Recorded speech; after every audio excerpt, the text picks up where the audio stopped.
Dyslexia is a learning disorder that involves difficulty reading due to problems identifying speech sounds and learning how they relate to letters and words. Also called a reading disability, dyslexia is a result of individual differences in areas of the brain that process language.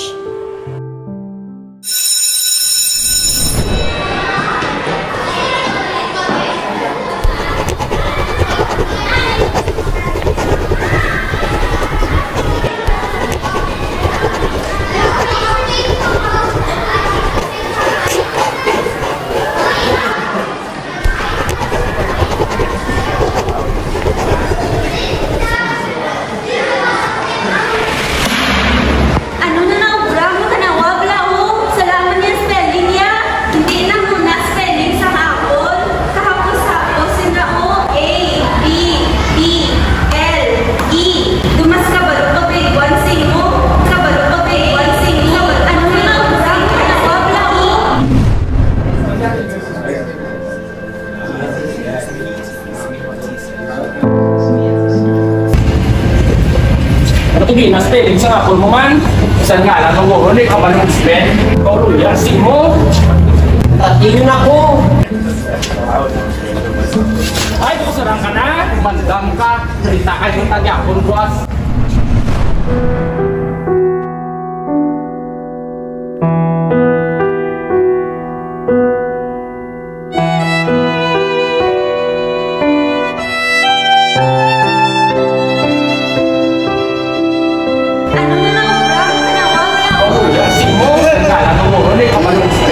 Tingin ako! Tingnan mo na spelling sa hapon. Mas kabalo pa grade 1 sino? Tingin ako! Spelling sa hapon mo man. A, B, B, L, E. Hapos sino? Kita kayo ng tagyapon, boss. Tingin ako!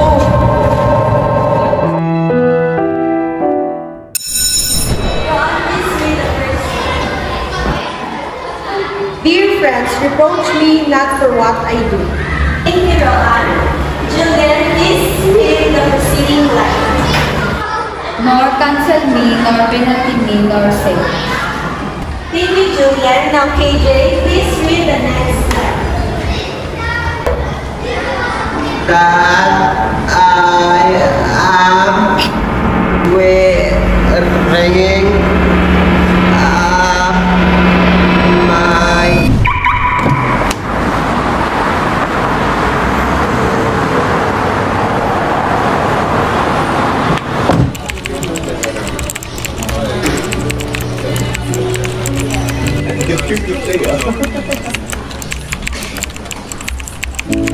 Nakita ko nagkakabuglayan si KJ address siya classmates. I know, ma'am. Pagtani, maintindihan mo among situation. May dyslexia sa KJ, meaning has difficulty magbasa at among sa speech rate. Maski sa aman balay, ma'am, nakabudaya kami istorya siya tungkol sa muna. Hindi gan kasi namon makilala at mayo tungkol sa condition. I understand. I hope makakita sa right solution. Kaya bird ka pag-uliman si KJ tungkol daw sa muna. Tingin ma'am, kaya sa namin istorya.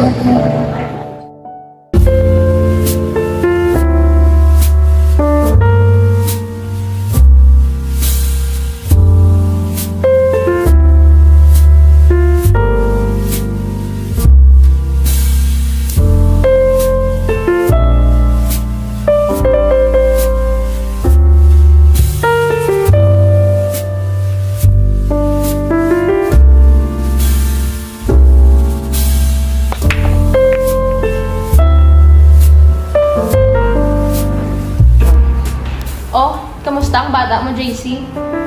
Okay man, May. Yung katuan na magiging sa school niya. Oh, nga man. Ngano sa how? Nalipong may nag-recitation na sa class nila, wala ito ulit kaya ano. How recitation, ginlipong? Kauluya man naman! May, hindi subong please. Ano na lang nabi ko mabatian sa friends ko mga teachers? Apo ko, hindi ka sabat sa recitation? Wala ko yapo nga muna. May, wala sa may gusto nga magkamuni si KJ. Pwes, kayuhan yun na. gadala ka mo kahuy-anan sa ngalan ta. Kilala pa ko naman da sang prinsipal.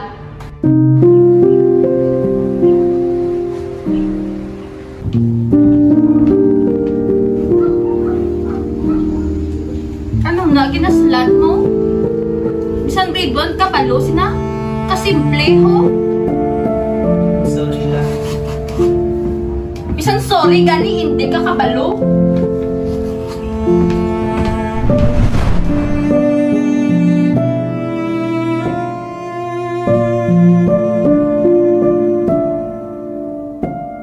Christy, please read the last sentence.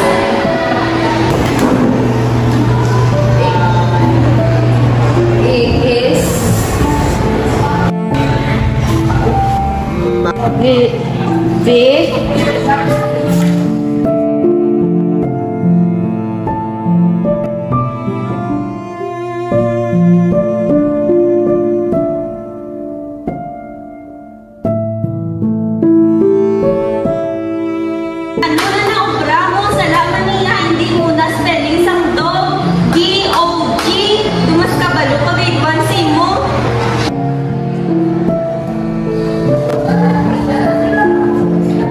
Yasi mo! Iskan mo nga, labay mo kabalo!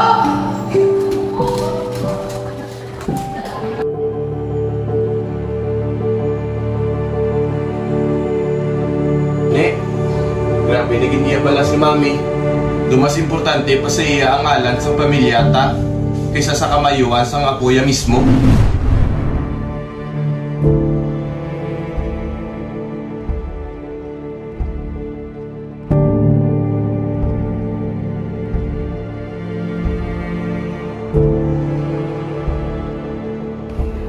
Eh.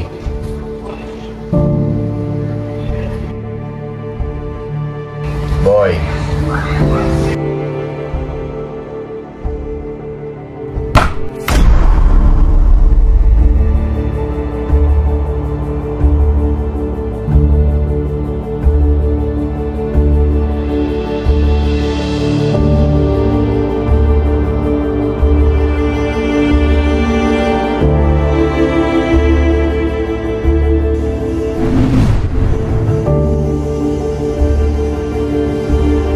Hindi ko na giniya kaya.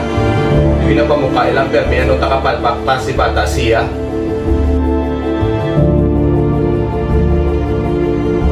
JC, palihog ko bidanay. Ano na, Mi? Palihog ko tanin si mo bakal sa grocery. Ara naman dang address at lista sa mga balaklog mo.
Wala ka na naluoy sa apo mo?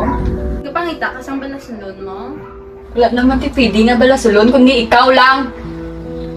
Ako yang nga bata mo, wala mo gani ko gimbalikid. Apo mo paihan? Wala ka gina konsensya, ma? Wala ka giti kaluoy ka na kan? Ma, may sakit ako. May sakit ako, ma. Wala ko yung titawin nga nanay kung may kinanglan ako. Wala ka mabulingi ako, wala. Wala ka gidya. Wala ka tipulos nga nanay. Wala ka karapatan nga punaon ko, ha? Wala ka kabalo siyang ginagyan ko. Balaan mo kung agi na muni ko pamilya, ta? Kay ako mismo, nabatsagan ko na, naagyan ko na. Kaya kuya, wala ko yan nabadlayan. Manan namon nga may ginaagyan ka. May bata ka. May bata ka, ma! We all have this low desire to seek perfection in everything. May it be perfection in the things we do, or perfection in the people that we love. We ourselves were once deprived of it. So there's this constant feeling of seeking it in the things that put meaning to life. However, this perfection alters the definition of things. Drowned in the thoughts of what comes with honor, comes despair. My friends, the real human condition that must alter a life's course is not the perfection sought, but its one true meaning of love and family. To our fellow friends, let's not let these letters define life, but rather the one true essence of it that is found beneath such words. This film is for you.